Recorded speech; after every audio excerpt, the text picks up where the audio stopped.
Números capítulo 21.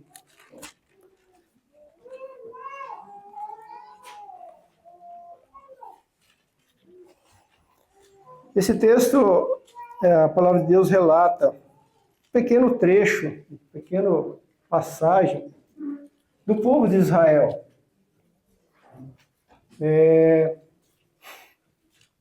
A história do povo de Israel é muito longa, né?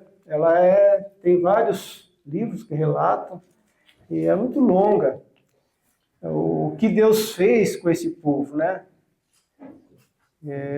O povo de Israel passou muito tempo em escravidão no Egito, e Deus não é diferente, não foi por acaso que Deus levou eles até o Egito como escravos e depois retirou eles de lá.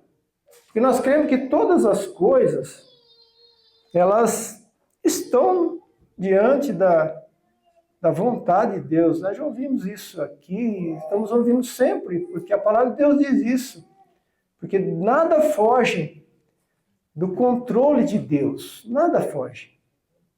Às vezes os homens podem achar que Deus está perdendo o controle das coisas, né? O mundo está caminhando para uma situação e os homens vão achar, Deus perdeu até o controle. Mentira.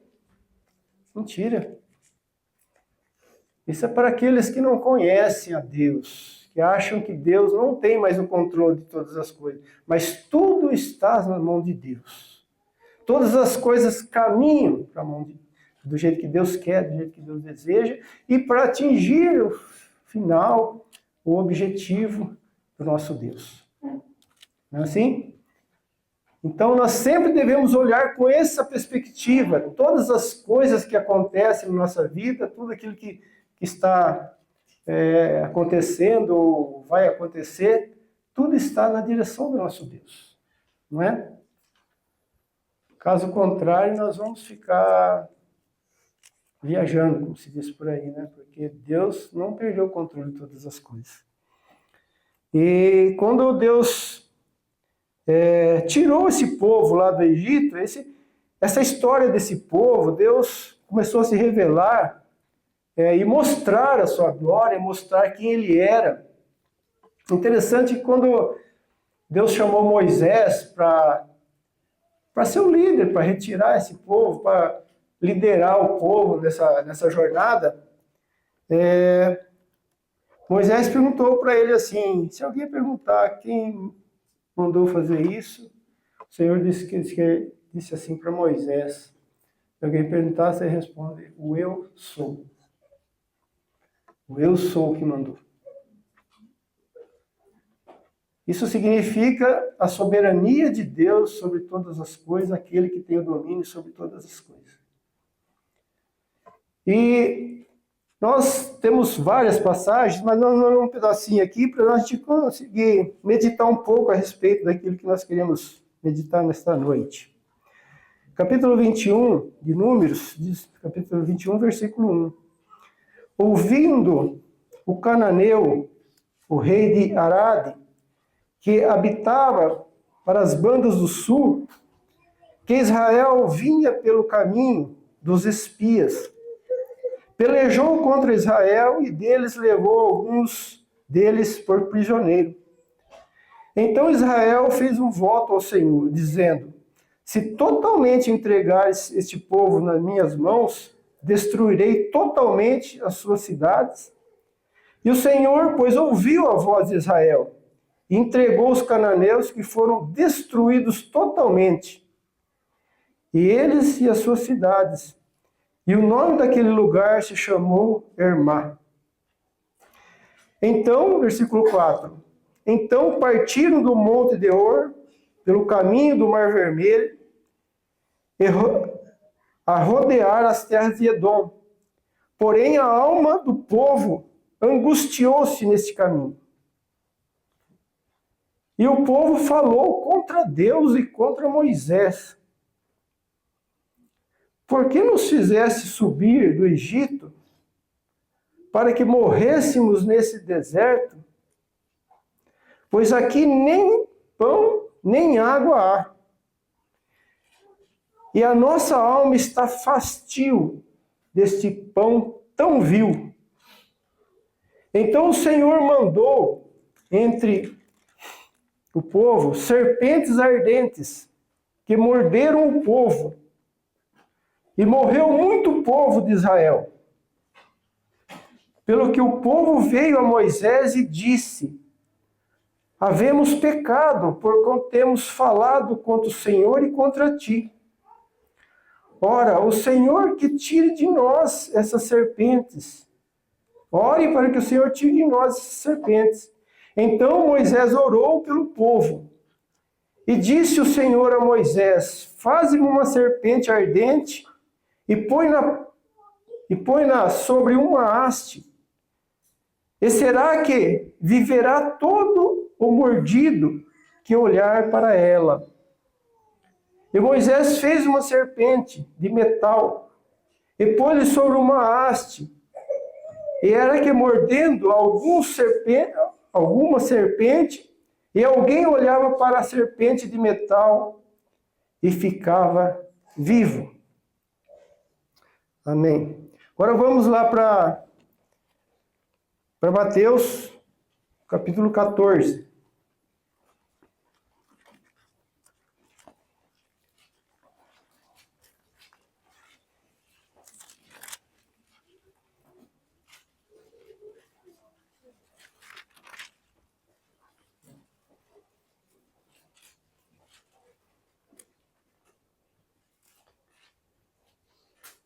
Capítulo 14, versículo 22. E logo ordenou Jesus que os seus discípulos entrassem no barco e fosse adiante para outra banda, enquanto despedia a multidão. E despedida a multidão, subiu ao monte para orar à parte. E chegado já tarde, estava ali só. E o barco estava já no meio do mar, açoitados pelas ondas, porque o vento era contrário. Mas à quarta vigília da noite, dirigindo Jesus para eles, caminhando por cima do mar, e os discípulos, vendo-o caminhar sobre o mar, assustaram-se, dizendo: é um fantasma, e gritaram com medo. Jesus, porém, ele falou logo, dizendo: tende bom ânimo, sou eu, não temais. E respondeu-lhe Pedro e disse: Senhor, se és tu, manda-me ir contigo por cima das águas. E ele disse: vem. E Pedro, descendo do barco, andou sobre as águas para ir ter com Jesus. Mas sentindo o vento forte, teve medo. E começando a ir para o fundo, chamou, dizendo: Senhor, salva-me. E logo Jesus, estendendo a mão, segurou-se e disse-lhe: homem de pouca fé, por que duvidastes? E quando subiram para o barco, acalmou o vento. Então, aproximando-se, os que estavam no barco, e adoraram-no, dizendo: és verdadeiramente o Filho de Deus. E tendo passado para outra banda, chegaram à terra de Genezaré. E quando os homens daquele lugar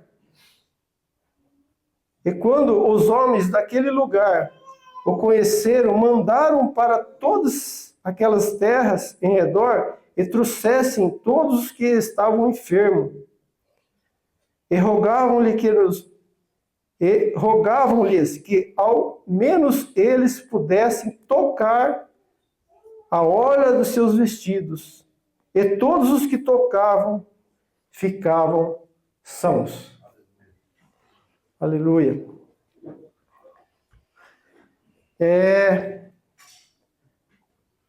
Aquele texto que nós lemos em Números, e quanto igualmente esse de Mateus, nós podemos ver Deus sustentando o povo, mas de uma forma planejada, vamos dizer assim. Deus parece que planejou, parece não, planejou mesmo todas as duas situações. Não é à toa que as coisas aconteceram da maneira que aconteceram. Aconteceram porque Deus quis que assim acontecesse. Para mostrar e revelar aquele que realmente merece toda a glória e toda a honra. Deus não escolheu, querido, uma igreja, um povo, para que esse povo ao longo do tempo se perdesse. Deus não fez isso. E nunca passou pela mente de Deus isso. Deus não escolheu um povo e ao longo do tempo alguns se perdessem de forma que não conseguisse chegar até o fim. Mas Deus escolheu um povo e Ele, quando escolheu esse povo, Ele já viu o fim de todas as coisas, que era uma igreja, um povo, uma noiva, que chegaria no dia para encontrar com Ele pura, santa, de forma perfeita. Deus não fez uma tentativa. Deus não faz tentativas. Deus sempre faz aquilo que é perfeito. E todas as coisas que Ele faz nunca dão errado. Nunca dão errado. Se tem um povo, querido, que Deus deu prova que Ele sempre cuidou, foi o povo de Israel. Esse povo aqui que nós vemos em número. Deus sempre deu prova que Deus cuidou deles. Não é verdade? Eles estavam numa situação muito difícil lá no Egito. Deus tirou eles de lá. E de muitas, não falei toda a história, de muitas maneiras. Deus com um braço forte livrou eles de muitas coisas. Muitos perigos. Teve que colocar pragas para forçar os homens a deixar eles irem. Mas não só nesse texto aqui, querido, que nós lemos, mas em muitos outros lugares, esse povo sempre reclamou de Deus. Sempre reclamou de Deus. Nunca foram gratos por aquilo que Deus fez na vida deles, estava fazendo e dirigindo eles para um lugar realmente de vitória. Sempre o povo reclamando e Deus sempre cuidando do seu povo. Se tem algo que entristece o coração de um pai, é quando um filho, que o pai faz tudo por ele, né? Faz tudo por ele. Vamos pegar um exemplo do Paulinho. Paulo faz tudo pelo Paulinho.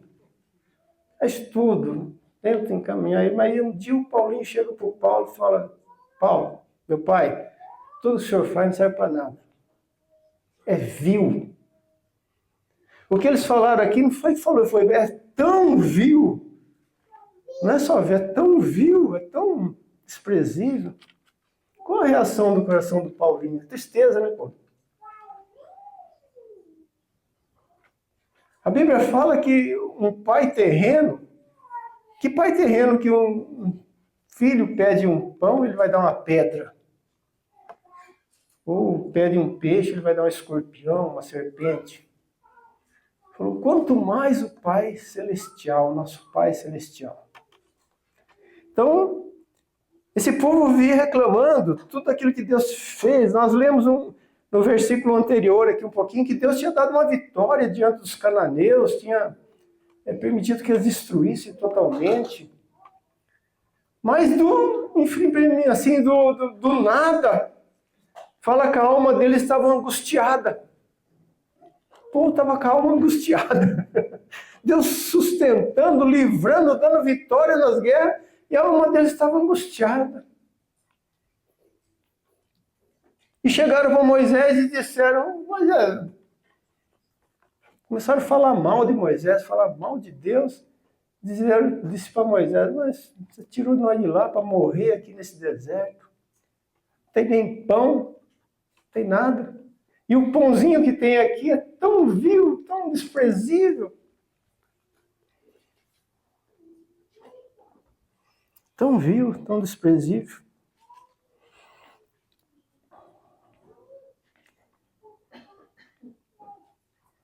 Essa situação que eu usei o Paulinho como exemplo, do filho chegar e dizer, pai, o que o senhor faz por mim é desprezível. Essa é a situação de todo homem na face da terra, querido. Ele chega para Deus, vive uma vida e diz para Deus, serve. Nós temos visto isso, não temos? Os homens têm virado as costas para Deus. Têm dado ouvido para as coisas tão desprezíveis, tão absurdas, tão anormais. Mas para Deus não. Para Deus tem virado as costas. A gente pensa que ouviu de tudo. Hoje eu estava na casa da minha mãe lá e estava a televisão ligada. Eu vi uma reportagem que os adultos agora estão começando a usar chupeta. A moda agora. Os adultos andam na rua chupando chupeta. Diz que acalma, tira o estresse.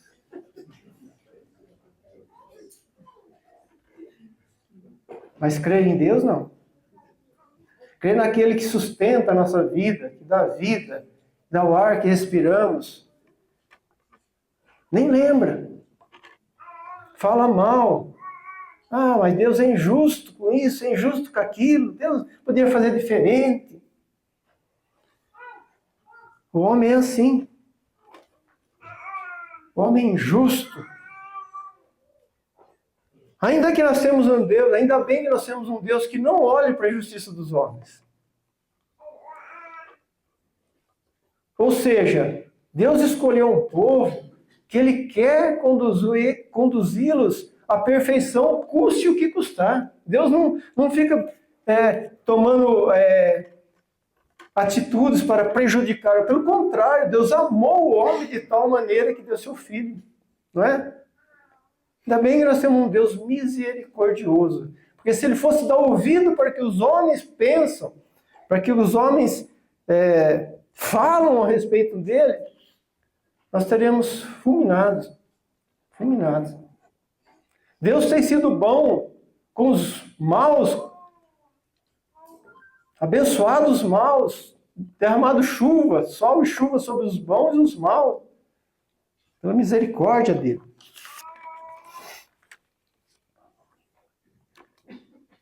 Mas Deus, nós temos um Deus que Ele faz a ferida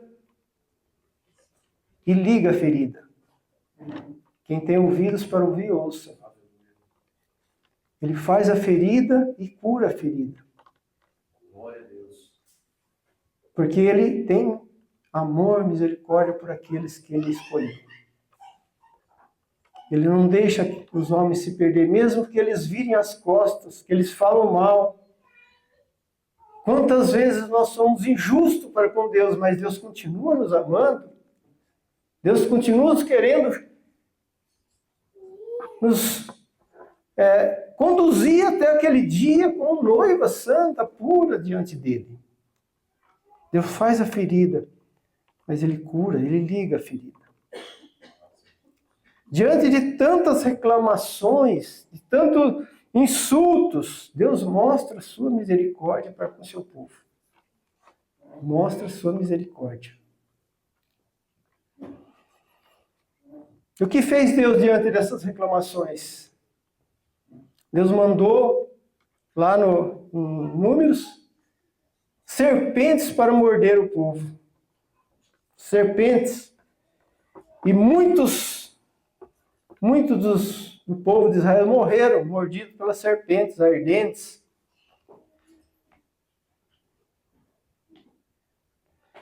E o povo já estava com sua alma angustiada, e mais serpente mordendo, aí a coisa ficou ruim mesmo, né? Já estava no reverso com Deus. Aí só serpente mordendo e gente morrendo. Aí demonstrou realmente uma situação de calamidade. E o povo foi diante de Moisés e pediu para Moisés orar. E ele disse para Moisés: nós temos falado contra ti, contra o Senhor e contra ti. Por favor, ore a Deus para que Deus tire essas serpentes do nosso meio. Deus ouviu a oração? Não, Deus não ouviu. Era simples para Deus tirar as serpentes e está tudo bem, né? Mas Deus tinha algo para mostrar para aquele povo. Deus tinha algo tremendo para mostrar para aquele povo.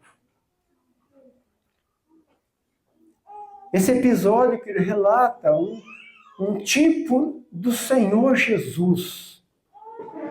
Tipo do Senhor Jesus. Deus estava querendo mostrar exatamente o que ele ia realizar lá na frente.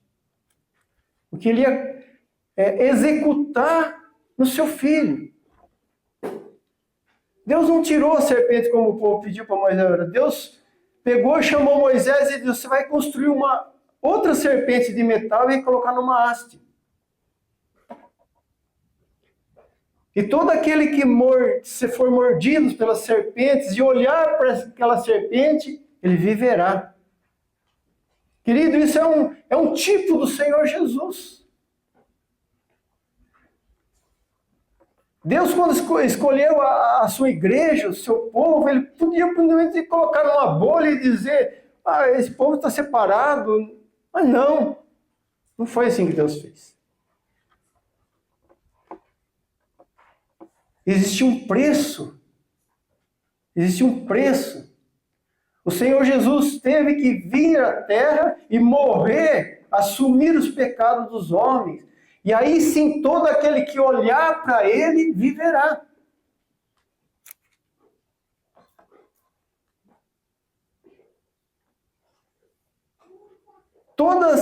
Aquilo que Deus fez é iniciativa dele. E até o olhar para ele, é Deus que faz o homem olhar para ele. Ele toca no seu coração através do Espírito e faz o homem olhar para ele e reconhecer que ele que vai trazer vida.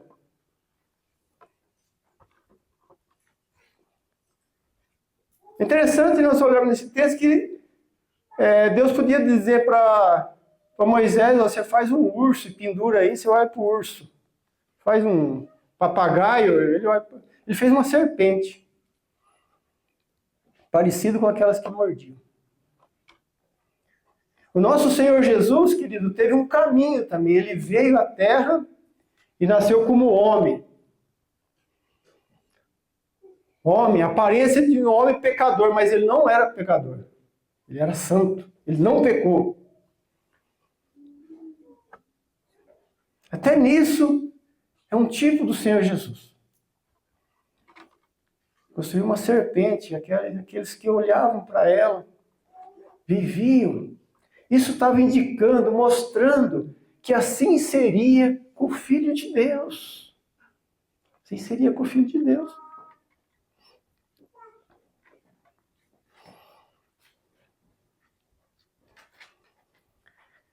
Em Mateus, querido, que nós lemos o texto de Mateus 14, nós vemos aqui também a princípio algo realmente, vamos dizer essa palavra, programado por Deus, mas assim, dirigido por Deus, pelo Senhor Jesus. Quando nós terminamos de ler o texto aqui, nós vemos assim: nossa, o Senhor Jesus realmente sabia do que ia acontecer, tudo que foi feito, porque ele queria que isso acontecesse e revelar algo para os seus discípulos, para o povo que ali estava. Ele fala que ele ordenou que os seus discípulos entrassem no barco e fossem para o outro lado, outra banda, enquanto ele despedia a multidão. E despedida a multidão, subiu ao monte para orar à parte. E já era chegada a tarde e ali estava só. Aqui ele fala que o Senhor Jesus orou da tarde, né? Que era uma tarde quando ele despediu a multidão. E quando o fato aconteceu, que ele socorreu os seus discípulos, fala que já era a quarta vigília da noite. A quarta vigília da noite, ela vai assim das 3 da manhã às 6 da manhã, né? Você vê o período que Jesus ficou orando. Ficou orando para que realmente acontecesse isso que aconteceu aqui. Ele queria que realmente Deus revelasse aos seus discípulos algo tremendo. E o que aconteceu? O barco estava no meio do mar, açoitado pelas ondas, e o vento era o contrário. Mas na quarta vigília, dirigindo-se Jesus para eles, caminhando por cima do mar, e os discípulos, vendo caminhar sobre o mar, assustaram, dizendo: é um fantasma.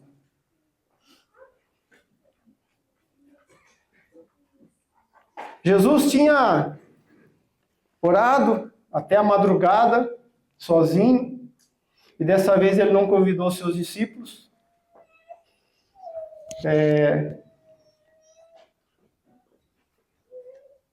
Aqui também serve uma aplicação para a nossa vida, né? Como o Senhor Jesus desejava que o que aconteceu aqui realmente acontecesse, ele orou muito. Muitas vezes nós tratamos a oração com muito desprezo, né?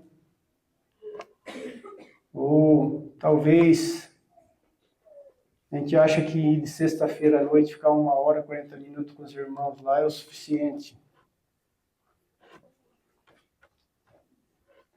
Muitas vezes isso aí pode servir como um relacionamento social, um bate-papo com os irmãos, comer alguma coisa. Mas nós vemos na Bíblia, querido, que a oração juntos é muito importante. E a sós, eu não diria que é mais importante, eu não diria isso. Mas nós temos exemplos na Bíblia que fala que quando a gente quer realmente conquistar alguma coisa diante de Deus, a gente vai no nosso quarto, fecha o nosso quarto, fica sós, e você e Deus.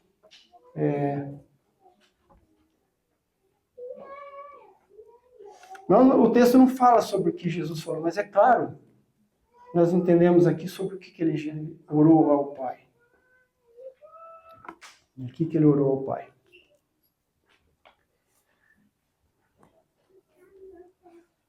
Jesus, porém, falou logo, dizendo: tende bom ânimo, não temais. E respondendo, Pedro disse: se és tu, manda ter contigo por cima das águas. Também programado por Jesus. Pedro foi dada ali uma injeçãozinha de fé nele.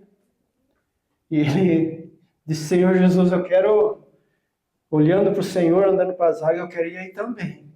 Eu queria ir também. E Jesus disse: vem. Mas e o que aconteceu, queridos? O que aconteceu?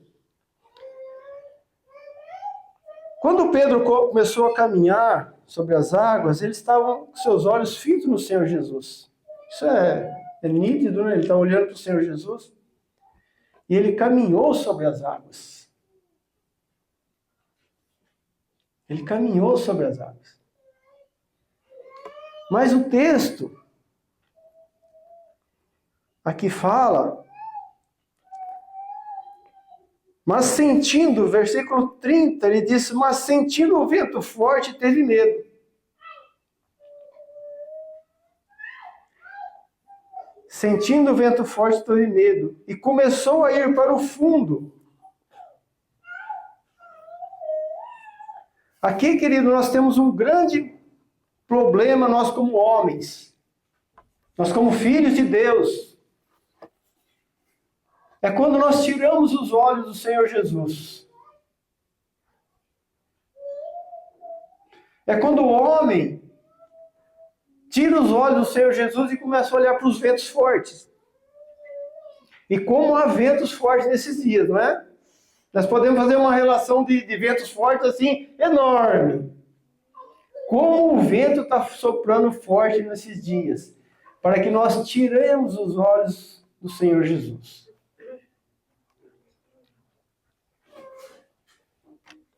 Pedro, enquanto estava olhando para o Senhor, estava indo bem, estava desfrutando do mundo de Deus, desfrutando das bênçãos de Deus. Mas quando ele percebeu que o vento estava soprando forte, provavelmente ele olhou para as ondas, tirou os olhos de Jesus e começou a afundar.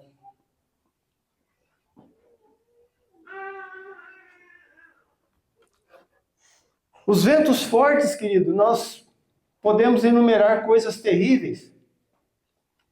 Coisas terríveis, distrações terríveis que o homem pode ter, que os filhos de Deus podem ter. Inclusive, a religião. A religião é um vento muito forte para fazer o homem afundar. Muito forte.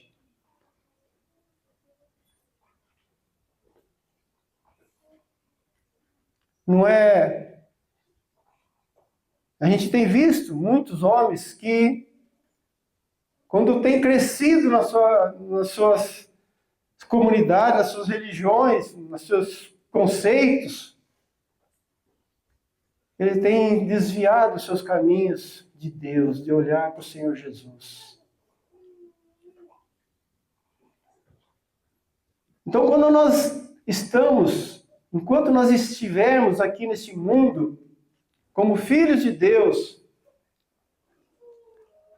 a nossa atitude é olhar para aquele que foi levantado para que nós pudéssemos ficar olhando para ele.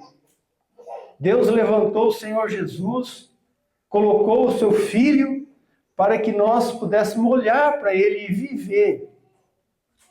Toda vez que nós tirarmos os olhos dele, nós vamos ter problema.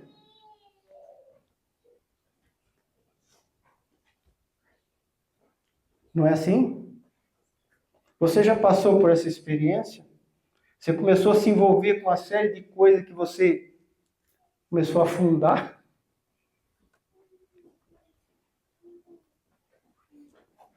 Talvez você achou, mas eu sou suficientemente maduro para não deixar me influenciar ou coisa desse tipo, mas você foi andando, caminhando, daqui a pouco você estava friozão. Estava morto. Estava longe de Deus. Já não conseguia experimentar o que Deus gosta que você experimenta. Já não conseguia sentir a alegria de Deus. Estava como aquele povo com a alma angustiada. Deus realizando as coisas e o povo de Deus com a alma angustiada. Porque tirou os olhos de Deus. Aquele povo começou a reclamar e falar mal de Deus. Olhar para as coisas materiais, para a comida que eles tinham no Egito. Ficou angustiado. E como há filhos de Deus, como há crentes angustiados nesses dias, querido. Que não tem alegria no seu coração. Não tem alegria na sua alma. Busca grandes coisas, mas não tem a paz do Senhor Jesus. Tem um corinho que nós cantávamos quando eu era pequeno. Essa semana nós estávamos lá em casa. A Gilmara começou a cantar com a Camila. A alegria está no coração de quem já conhece Jesus. A verdadeira paz só tem aquele que já conhece Jesus. O sentimento mais precioso e vem do nosso Senhor, só dele. É o amor que só tem quem já conhece o Jesus. Aleluia, amém. Querido, o Senhor Deus providenciou, desde antes da fundação do mundo, aquele que ia trazer alegria ao nosso coração, que é o Senhor Jesus. Deus veio se revelando ao longo de todo o passado, e a Bíblia fala que nos últimos dias Ele falou pelo seu Filho. E quando nós abrimos Hebreus, Vamos lá abrir Hebreus capítulo 12. O autor nos recomenda de forma muito assim. Capítulo 12 diz: portanto nós também, pois que estamos rodeados de uma grande nuvem de testemunhas. Tudo isso que nós lemos, nós temos o Velho Testamento, o Novo Testamento, irmãos que já viveram, nós temos uma nuvem de testemunhas muito grande, que mostra que Ele é que dá vida, que viveram essa vida, que experimentaram essa vida, que desfrutaram de estar olhando firmemente para Ele e não arredaram os seus pés. Nós temos uma nuvem de testemunho muito grande. A palavra de Deus inteira tem, e nós temos irmãos que já viveram mais recentemente, e viveram essa realidade, de olhar firmemente para Ele. Então o autor está dizendo, nós temos rodeados de uma tão grande nuvem de testemunhas. Deixemos todo o embaraço e pecado que de perto nos arrodeia. Nós temos muitos embaraços, muitos ventos fortes, muitas coisas que nos rodeiam, mas deixemos isso. E corramos com paciência. Vamos caminhar com paciência, com diligência, olhando. Olhando para quem? Para o Senhor Jesus. Com paciência a carreira que nos está proposta. Você sabe qual é a proposta da sua carreira? Será que eu tenho consciência plena da proposta? Onde que Deus quer que eu chegue?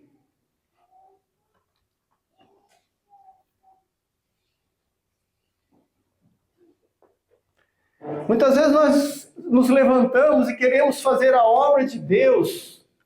Queremos agradar a Deus pelas nossas vontades e planejamos muitas coisas para agradar a Deus. Certa vez os discípulos questionaram o Senhor Jesus e disse: quais são as obras de Deus? Quais são? O que Jesus respondeu para eles? A obra de Deus é que os homens reconheçam que eu fui o enviado. Essa é a obra de Deus.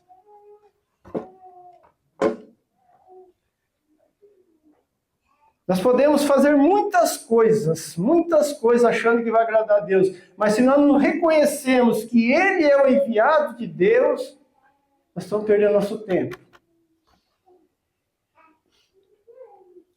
Quando Pedro estava afundando naquele lugar ali, naquele mar, Jesus tomou ele pela mão e ele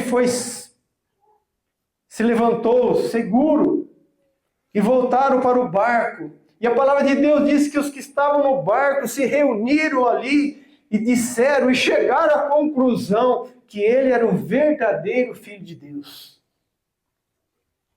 Ele não era qualquer um, não era um fantasma, não era ninguém não, que ele estava imaginando. Ele era o verdadeiro Filho de Deus. Esse é o intuito de Deus para com os homens, para com a sua igreja, que reconheça, que declara que Ele é o verdadeiro Filho de Deus, que Ele foi levantado, Ele é o verdadeiro que foi levantado. Aquela serpente era uma parábola daquilo que Deus ia fazer com os homens, com a sua igreja.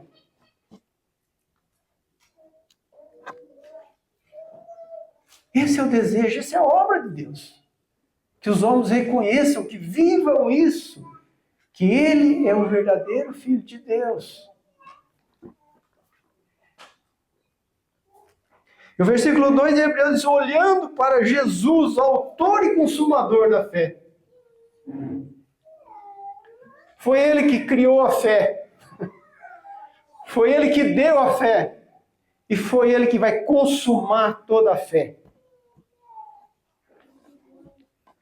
É a fé que vai nos levar até aquele dia.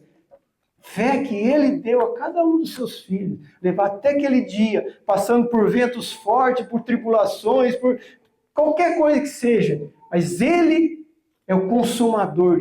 Ele não inventou a fé para que os homens se perdessem ao meio do caminho, mas ele vai colher o fruto no final disto, dos seus filhos.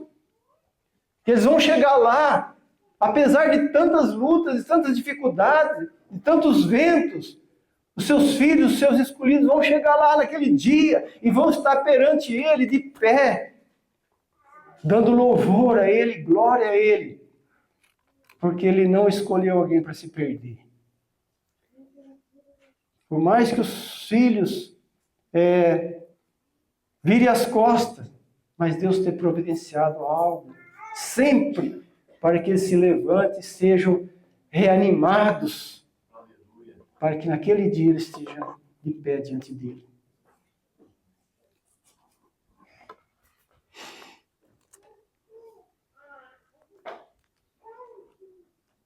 Olhando para Jesus, autor e consumador da fé, o qual, pelo gozo que lhe estava proposto, suportou a cruz. Jesus suportou a cruz. Você pode achar que as suas dificuldades é grande, mas a cruz é muito maior. Foi muito maior para o Senhor Jesus. E ele suportou. Desprezando as afrontas contra si. Pensa em alguém que enfrentou afrontas. Até na última hora que estava pendurado na cruz, os homens zombavam dele. Mas ele desprezou tudo isso, pelo gozo que lhe estava proposto. E assentou-se à destra de Deus. Querido, ele está lá sentado à destra de Deus, o Filho de Deus. Ele vai voltar a buscar a sua igreja, com certeza absoluta. Queira o homem ou queira o não homem, ele vai voltar a buscar a sua igreja. Porque tudo isso que ele fez, tudo isso que Deus fez durante todo esse tempo, ele não vai esquecer. Ele fez tudo isso, corrigiu, educou o povo. Muitos morreram para que a sua igreja chegasse lá nesse dia santa, pura, verdadeira, sem mácula. Ele vai voltar a buscar essa igreja. Se você já está no seu finalzinho de vida aí achando com dúvida, que será da minha morte? Querido, se alegre, porque está próxima a redenção, está próximo. Nós não podemos esquecer disso, querido, que ele foi levantado para todo aquele que olhar para ele viverá. Não olhe para os ventos, não olhe para tudo que está acontecendo ao seu redor, aquilo que dizem, aquilo que... Não olhe. Se você é um chamado de Deus, olhe para ele. Olhe para ele. Não perca tempo com outra coisa. Não perca tempo com outra coisa. Considerai, pois, aquele que suportou tais contradições pelos pecadores contra si mesmo, para que não enfraqueçais, desfalecendo em vossos ânimos. Então, querido, o Senhor Jesus é aquele que nós devemos estar com nossos olhos firmemente olhando para ele. Porque senão nós vamos enfraquecer. Nosso ânimo vai acabar. Então ele é a nossa referência, que ele suportou todas as coisas, está sentado diante da destra de Deus, ele foi glorificado, chegou lá aceito por Deus, porque ele fez tudo aquilo que o Pai pediu. E nós temos que olhar sempre para ele, ter ele como nosso exemplo, como nosso... aquele que nós não podemos tirar os olhos dele, senão nós vamos enfraquecer, vamos caminhar, vamos dobrar as pernas, não vamos dar glória a ele. Porque todas as vezes que nós olhamos para o Senhor Jesus, nós estamos dando glória a Deus. Não é toda vez que nós cantamos olhando para a tela. Não é assim. Isso é muito bom, nós tivermos o nosso coração realmente voltado para Ele. Mas o louvor verdadeiro é quando nós olhamos para Cristo, o Filho de Deus, aquele que todas as coisas pertencem. Essa é a única maneira de nós darmos louvores a Ele, a Deus, e sermos aceitos. Então, querido, quando nós fazemos isso, quando nós reconhecemos o Senhor Jesus como o único Filho de Deus, o verdadeiro Filho de Deus, Deus se alegra com você e comigo. Isso é louvor a Deus. Mas toda vez que nós olhamos para as coisas ao nosso redor, como Pedro fez naquele momento, nós nos afundamos. Nos afundamos, esquecemos que Deus fez por nós. Por isso, querido, que nesta noite nós possamos realmente voltar o nosso coração para aquilo que a palavra de Deus diz. Os homens estão acostumados sempre a criar algo do pensamento dele, do coração dele, para realizar, para agradar a Deus. Mas Deus tem uma maneira de ser agradado. É quando nós reconhecemos o seu Filho como aquele que todo que olhar para ele vai viver. Amém, irmãos? Que Deus possa nos abençoar, que nosso coração seja fortalecido nisso. Que o nosso coração não fique olhando para o que está acontecendo, porque muita coisa está acontecendo. Os homens têm mudado, têm inventado coisa, mas o Senhor Jesus continua o mesmo. Ele tem um plano eterno. Tem um plano sábio. Ele não fica olhando para que os homens fiquem inventando, não. Ele vai executar o plano dele. É trazer a sua igreja até aquele dia para glorificar o Senhor Jesus. Glorificar o Senhor Jesus. Porque no princípio ele estava com Deus e todas as coisas foram criadas por ele. E sem ele nada do que foi feito se fez. Então toda a glória pertence a ele. Tudo pertence a ele. Eu e você pertencemos a ele. É loucura o homem deixar de louvar a Deus.